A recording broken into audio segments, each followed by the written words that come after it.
तो अब हम नेक्स्ट पेज पढ़ेंगे, ठीक है। अब हम यहाँ तो पहले थोड़ा सा कॉन्सेप्ट क्लियर करेंगे, ठीक है, उसके बाद कुछ और देखेंगे। तो ये बताओ कि आपको सार्वनामिक विशेषण और सर्वनाम ये दोनों चीज़ें पता है? देखो, सार्वनामिक विशेषण वो विशेषण होते हैं, सर्वनाम वाले विशेषण ही सार्वनामिक विशेषण है। सर्वनाम वाले विशेषण यानी जो सर्वनाम विशेषण की तरह इस्तेमाल हो जाए, बस। और सर्वनाम तो जानते हैं। अब इसके अलावा हमको सार्वनामिक विशेषण के प्रकार जानने हैं। सार्वनामिक विशेषण अगर पता है तो उसके प्रकार भी पता हो ही जाएंगे, ठीक है। तो वो सर्वनाम जो विशेषण की तरह इस्तेमाल हो वो सर्वनाम विशेषण। तो सर्वनाम ये मतलब सार्वनामिक विशेषण कितने तरीके के होते हैं? 1 2 3 3 टाइप्स के होते हैं। पहला तो है निश्चयवाचक, दूसरा है अनिश्चयवाचक और तीसरा है प्रश्नवाचक। ये तीनों ही थोड़े निश्चय अनिश्चय और प्रश्न आपको पूछना है या नहीं पूछना है, पूछना है या नहीं पूछना है, इसका निश्चय कर लीजिए, है ना। तो प्रश्न या फिर प्रश्न यस या फिर प्रश्न है ना, बस इतना ध्यान।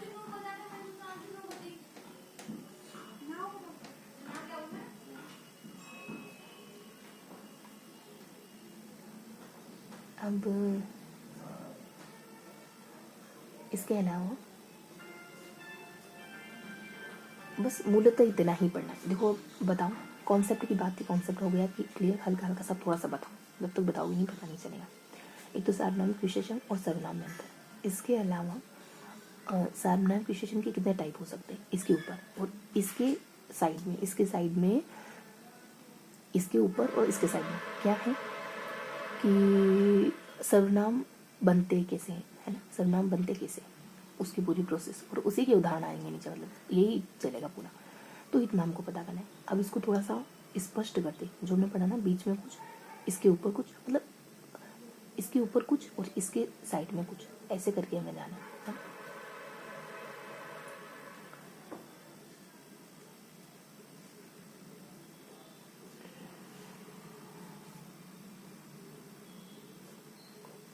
ये फिगर ध्यान रखेंगे।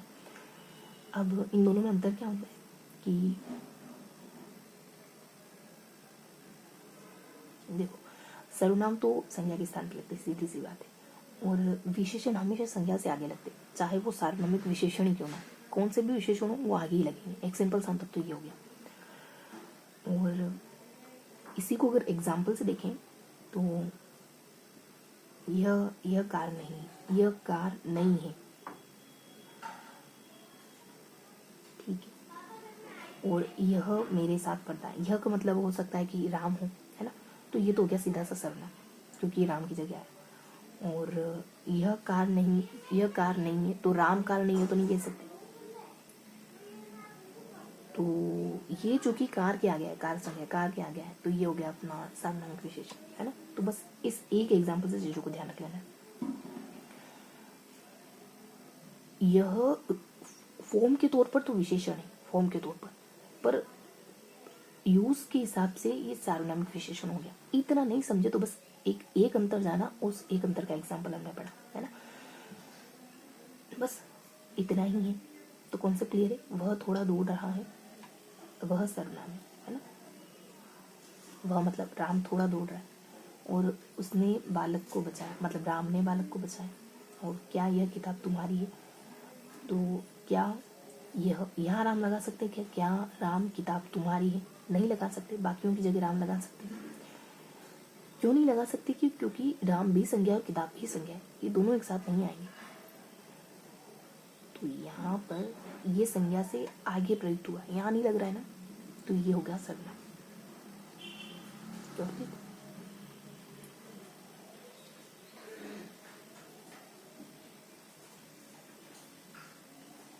तो यह अपने आप में शब्द के तौर पर ही सर्वनाम, और स्थान कौन सा है? विशेषण का। तो क्या हो गया? सार्वनामिक विशेषण। आई होप आप अंतर समझ गए होंगे। तो पहला अंतर अच्छे से क्लियर हो गया, बस यही मूल अंतर है। ओके, अब इसके साथ जो और चीज़ें हैं उसको थोड़ा सा जाने क्या और क्या बता रखा है। मूल कॉन्सेप्ट क्लियर होने के बाद कुछ इतर बातें बता रही है कि जो शब्द संज्ञा के स्थान पर वाक्य में प्रयुक्त होते हैं उन्हें सर्वनाम कहते हैं, जबकि जो सर्वनाम अपने सार्वनामिक रूप में ही संज्ञा के विशेषण के रूप में प्रयुक्त होते हैं उन्हें सार्वनामिक विशेषण कहते हैं। यदि सर्वनामों का प्रयोग संज्ञा शब्दों से पहले हो तो ये लाइन क्या कहना चाह रही है कि जबकि जो सर्वनाम अपने सार्वनामिक रूप में ही संज्ञा के विशेषण के रूप में प्रयुक्त होते हैं, बिल्कुल, क्योंकि यह अपने आप में एक सर्वनाम है, लेकिन इसने स्थान किसका ले लिया, विशेषण का, तो अपने सार्वनामिक रूप में ही संज्ञा के विशेषण के रूप में प्रयुक्त हो गए, उन्हें सार्वनामिक विशेषण कहते हैं। यदि सर्वनामों का प्रयोग संज्ञा शब्दों से पहले हो तो वह विशेषण होंगे, यदि संज्ञा के स्थान पर अकेले प्रयुक्त हो तो सर्वनाम होंगे। कुछ इतर बात में कुछ खास बात नहीं थी, जो मूल कॉन्सेप्ट है वो क्लियर हो गया। अब ठीक यही काम उनको यहाँ करना है, सार्वनामिक विशेषण का मूल कॉन्सेप्ट क्लियर करना है। बताओ कि सार्वनामिक विशेषण के प्रकारों का मूल कॉन्सेप्ट क्लियर करना है। तो नाम तो आप इजी गोइंग ध्यान रख सकते हैं, नाम ध्यान रखने में कोई रॉकेट साइंस नहीं।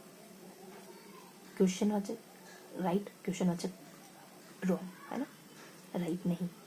तो प्रश्नवाचक प्रश्नवाचक है और निश्चय और अनिश्चय, है ना, सिर्फ इतना करते तो भी चल जाता है, यहाँ है और यहाँ एक रोम लगा दे, है ना, ठीक है, ये वाला बुक्स भी चल जाएगा अपने तो, कि प्रश्नवाचक, निश्चय और अनिश्चय, ठीक है। तो प्रश्नवाचक तो सिंपल है, कौन, क्या, कोई कार, अगर इसका एक एग्जाम्पल दें, कोई कार, पता नहीं कोई कार होगी जिसमें वो आने वाला है, सिर्फ एग्जाम्पल दूंगी और कुछ नहीं, है ना। तो कौन सा पौधा तुम्हें चाहिए, तो ये कौन प्रश्नवाचक सर्वनाम, तो क्या ये कौन सर्वनाम नहीं हो सकता क्या, कैसे कहें कि ये सार्वनामिक विशेषण है जब संज्ञा के आगे आए। मैं आपको ज़्यादा नहीं बताऊंगी। तो प्रश्नवाचक सार्वनामिक विशेषण, निश्चयवाचक सार्वनामिक विशेषण और अनिश्चयवाचक सार्वनामिक विशेषण, हमको इन तीनों का कॉन्सेप्ट क्लियर करना है। निश्चयवाचक में क्या है, उस पंखे को यहाँ ले आओ, उसी पंखे को लाना, ठीक है, तो ये निश्चय हो गया। क्या यह मकान, ये बोलने पर डिपेंड करता है, क्या यह मकान तुम्हारा है, ठीक है, तो ये निश्चयवाचक कंप्लीट। अब अनिश्चय में कोई व्यक्ति आया होगा, है ना, पता नहीं, कोई व्यक्ति आया होगा तुमसे मिलने के लिए और उसी के जूते होंगे, और रेलगाड़ी में कुछ भी खाने को नहीं मिलता, नहीं, मुझे ही इतना अप्रोप्रिएट नहीं लगा। आप एक ही उदाहरण ध्यान रखिए, कुछ भी खाने को नहीं मिलता, तो कुछ भी तो सर ये सिर्फ, ठीक है, इतना ही ध्यान रखेंगे। अनिश्चय में कोई ही व्यक्ति, है ना। अब प्रश्नवाचक में बताओ, प्रश्नवाचक में कौन जा रहा है, तो ये बताओ, आप ये बताओ कि कौन जा रहा है, तो कौन सर्वनाम भी तो हो सकता है। हम कैसे कहें कि ये सार्वनामिक विशेषण है, कैसे कहेंगे आप कि ये सार्वनामिक विशेषण, कौन जा रहा है, राम जा रहा है। रेलगाड़ी में कुछ भी खाने को नहीं मिलता, रेलगाड़ी में पॉपकॉर्न खाने को मिलता है ना। तो ये माइनर अंतर जब हम गहराई से पढ़ते हैं, चीज़ों को व्यवस्थित तरीके से पढ़ते हैं, तब हमें समझ आता है। हम एक व्यवस्थित रूप लेके चलेंगे कि हमको पता चल गया अच्छे से, निश्चय अच्छे से पता चल गया क्योंकि ये पंखे से आगे आ रहा है, अनिश्चय अच्छे से पता चल गया क्योंकि ये व्यक्ति से आगे आ रहा है, व्यक्ति पंखा दोनों ही सर्वनाम। प्रश्नवाचक हमें कौन सा पौधा तुम्हें चाहिए, ये परफेक्ट है क्योंकि पौधे से आगे आया है ना। तो ये उदाहरण अपन पकड़ के चलेंगे, किस लड़के ने तुम्हें भिगोया, और इनमें से क्या चीज़ खाओगे, है ना, इसको छोड़ दे, बाकी सारे अप्रोप्रिएट उदाहरण। तो ये कॉन्सेप्ट के साथ हमने क्लियर कर लिया ये वाला पोर्शन, कौन सा, प्रकारों वाला, ठीक है। अब बारी आती है इस हिस्से, फिर हमारा ये वाला रेस्ट रहेगा, लेकिन इस हिस्से की बारी आती है। तो बताओ पहले हमने क्या पढ़ा, ये बीच वाला, है ना, हमने कहा था कि पहले मतलब इसके ऊपर कुछ है, इसके आगे कुछ है ना। तो इसके वाला हो गया, ऊपर वाला हो गया, अब आगे वाला। विशेषण शब्द बनते कैसे हैं, तो वही कॉन्सेप्ट क्लियर करेंगे। तो पहले कॉन्सेप्ट क्लियर करेंगे कि विशेषण कैसे बनते हैं।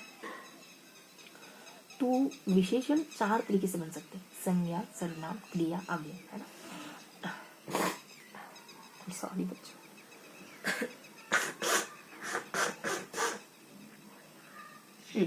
तो कैसे बनते हैं विशेषण?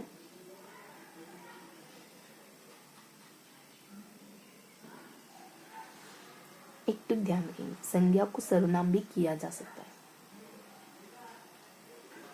संज्ञा को सर्वनाम भी किया जा सकता है ना, बेरोक टोक। यहाँ ट्रिक लिख देंगे अपन, संज्ञा को सर्वनाम भी किया जा सकता है, या फिर संज्ञा को सर्वनाम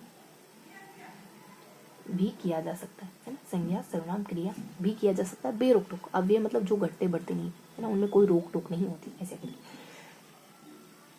तो ये हमको पता चल गया कि मतलब इस ट्रिक से हमें पता चल जाएगा कि विशेषण ऐसे बनते हैं, संज्ञा से बनते हैं, सर्वनाम से बनते हैं, क्रिया से बनते हैं, अव्यय से बनते हैं।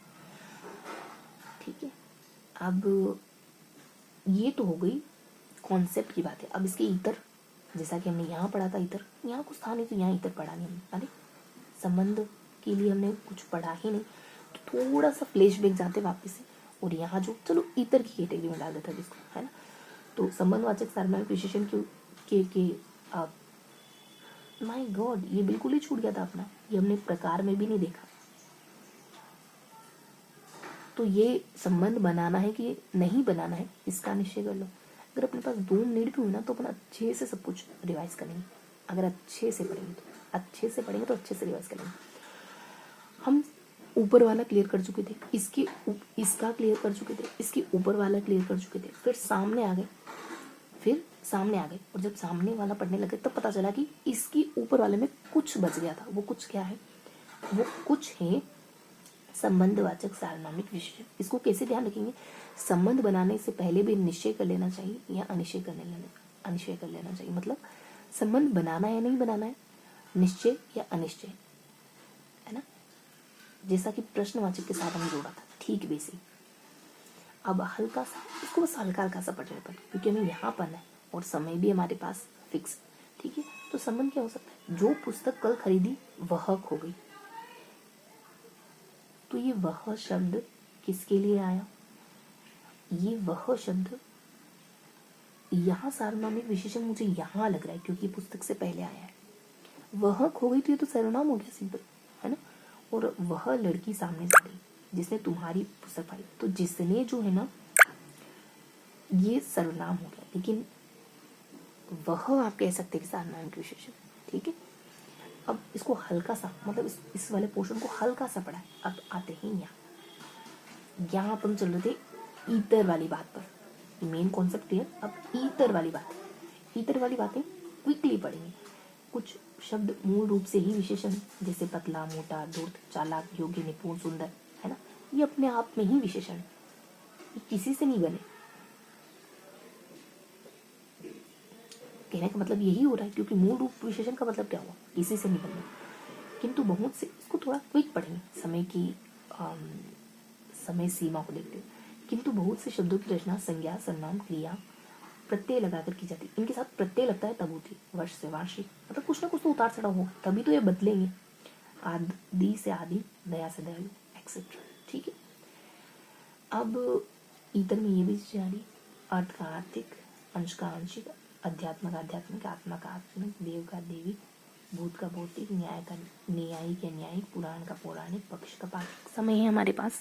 ठीक है, पक्ष का पाक्षिक, मास का मासिक, विज्ञान का वैज्ञानिक, संसार का सांसारिक, सर्वजन का सार्वजनिक, करुणा का कारुणिक, कल्पना का काल्पनिक, धर्म का धार्मिक, इहलोक का अहलौकिक, वेद का वैदिक, लोक का लौकिक, अधिभूत का अधिभौतिक, सेना का सैनिक, नीति का नैतिक, और अलंकार का अलंकारिक, इतिहास का ऐतिहासिक, और अंतर का आंतरिक, और इच्छा का ऐच्छिक, और देह का देहिक, और नगर का नागरिक, और प्रदेश का प्रादेशिक, और बुद्धि का बौद्धिक, और मंगल का मांगलिक, और मुख का मौखिक, और विधान का वैधानिक, और सत्ता का साप्ताहिक, सत्य का सात्विक, तमस का तामसिक, रजस का राजसिक, और दिन का दैनिक, और परलोक का पारलौकिक, भूगोल का भौगोलिक, मूल का मौलिक, अधिदेव का आदिदेविक, और धर्म का धार्मिक, राजनीति का राजनीतिक। क्या किया पता है? इसके ऊपर, इसके सामने, इसके बड़ा कॉन्सेप्ट ईतर बातें, ऊपर पढ़ा मतलब इसके ऊपर सिर्फ कॉन्सेप्ट पढ़ा, बाद में हमको पता चला कि कुछ छूट गया, उसको हमने ईतर की कैटेगरी में रख दिया। Got it. फिर इसके हो गया, इसके ऊपर हो गया, इसके सामने कॉन्सेप्ट पढ़ा, जिसके लिए हमने ट्रिक वगैरह भी बनाई, कॉन्सेप्ट पढ़ा और उसके अलावा कुछ ईतर की बातें पढ़ी। ये तीनों चीज़ अच्छे से क्लियर होने के बाद हम यहाँ देखते हैं। इसके लिए हमने कुछ भी नहीं कहा, अभी यहाँ से पता कर यहाँ तक क्या मेंशन है उसको पढ़ते हैं। समय हमारे पास अगर 1 मिनट भी हुआ ना, अच्छे से पढ़ लेंगे। ये हमारे पास अभी समय ही हमारे पास है। तो विशेषण की उद्देश्य और विधेयात्मक स्थिति, वही कॉन्सेप्ट और ईतर। उद्देश्य विशेषण, वाक्य में विशेष्य से पहले लगने वाले विशेषणों को उद्देश्य विशेषण कहते हैं। जैसे अच्छा लड़का, तो ये लड़का क्या हो गया, विशेष। ओके, ये अच्छा अपने आप में वैसे भी एक विशेषण ही है, आप इसको उद्देश्य नहीं भी कहेंगे तभी ये विशेषण रहेगा, लेकिन इसको हम उद्देश्य विशेषण कहते हैं। विधेय विशेषक जो शायद बाद में लगता हो, वह लड़का कितना चतुर है ना। तो ये पोजीशन के हिसाब से क्या, पोजीशन, ठीक है, पोजीशन के हिसाब से। उद्देश्य जीवन में हमेशा अपने उद्देश्यों को आगे रखिए, है ना।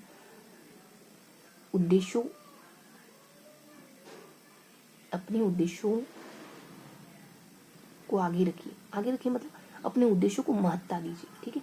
तो उद्देश्य विशेषण जो आ गया है और विधेय विशेषण जो पीछे बताया गया है ना। वाक्य में जब विशेषण शब्द विधेय यानी संज्ञा या सर्वनाम के बाद लगते हैं, देखो विधेय किसको कहते हैं, संज्ञा सर्वनाम उर्फ विधेय। कितना अच्छा नाम है, कौनते, संज्ञा सर्वनाम विधेय, ठीक है। तो उसे विधेय विशेषण कहते हैं। जैसे वह लड़का कितना चतुर है और उसकी कमीज नीली, ये तो गई अपनी कॉन्सेप्ट वाली बात है। अब इतर बातों में ऐसे ही अपन खाली फॉर्मेट एक सेगमेंट बना रहे कि इतर बातें भी है, बस कुछ सेकंड। यहाँ चतुर और नीली विशेषण क्रिया के ठीक पहले और विशेषण के बाद लगे, अतः विधेय विशेषण, क्योंकि ये वाक्य के विधेय अंग में, ठीक है। ये हो गया अपना बस। अब 18 तक 3 बार रिवाइज करना है। इसके ऊपर, इसके सामने, जो मेन अंतर है वो हमें पता है। तो क्या अंतर है दोनों में हम जानते हैं, बहुत ज़्यादा नहीं। ऊपर हमें ट्रिक लिखी है, ट्रिक से पता कर सकते हैं। सामने हमने ट्रिक बनाई है ना, कि संज्ञा सर्वनाम हिंदी में कुछ लिखी, ऊपर चिन्हों में कुछ लिखी। मैं बता कुछ नहीं रही हूँ आपको। और दोनों में अंतर पड़ा है। मेन अंतर क्या है दोनों में, इसके लिए थोड़ा सा क्वेश्चन मार्क है ना। और फिर यहाँ एक 2 तरीके के विशेषण पढ़े है ना, ये हल्का सा पढ़ा, ये फर्स्ट बार। अब देख लेते क्या है यहाँ। क्या है मेन बात कि अच्छा यह कार नहीं है और यह मेरे साथ पढ़ता है ना। ये उदाहरण वाला, यह कार और यह मेरे साथ पढ़ता है। अच्छा वो राम वाला उदाहरण, ठीक है। तो ये हो गया अपना माए माए माए। 2 बार और रिवाइज करेंगे, हल्की से ट्रिक आप नोट्स बनाइए, ठीक है। तो ये हमारा बट ये तो अब 8, 12, 24 क्या पढ़ा हमने, इसके ऊपर कुछ है ना, इसके सामने कुछ। यहाँ दोनों में अंतर, राम वाला उदाहरण यह कार और यह मेरे साथ पढ़ता है, वो राम वाला उदाहरण। दोनों में क्या अंतर है, सर्वनाम और सार्वनामिक विशेषण। इस उदाहरण से अपन अच्छे से समझ सकते हैं कि दोनों में क्या अंतर है। इसके ऊपर हमने ट्रिक बनाई थी प्रश्नवाचक वाली, है ना। उस ट्रिक से समझ सकते हैं निश्चय, अनिश्चय, प्रश्नवाचक और संबंधवाचक। उदाहरण हमको अच्छे से ध्यान है। अब सामने इसके प्रकार है। तो क्या किया, संज्ञा सर्वनाम, कुछ ट्रिक है, क्वेश्चन मार्क है ना, कुछ ट्रिक है इसके लिए। और इसके अलावा यहाँ पे कुछ पढ़ा, 2 तरीके, उद्देश्य विशेषण और विधेय विशेषण। तो मैंने कॉन्सेप्ट वाली सारी बातें क्लियर हो गई, और जो इतर वाली बातें वो हमने डिस्कस नहीं करी। क्वेश्चन मार्क क्लियर कर लेते हैं, फिर फिनिश करते हैं, ठीक है। तो ये अपना क्वेश्चन मार्क है। कहाँ, हाँ, संज्ञा को सर्वनाम भी किया जा सकता है। क्वेश्चन मार्क क्लियर हो गया। इल्म नहीं के तौर पर सब कुछ। मिलते अगले सेशन। जी समय है हमारे पास, तो कुछ सेकंड बकाया है। देखो हमको 18 से पहले 2-3 टाइम्स रिवाइज कर लेना है। भले आप हल्का सा भी जहन में ला लें कि 3 बार रिवीजन हो तो हो गया, 3 बार रिवीजन हो गया तो चलेगा, लेकिन 18 से पहले, ठीक है। समझदारी बाकी। तो इल्म नहीं के तौर पर सबको देख लें, फिर खत्म कर। मिलते हैं अगले सेशन।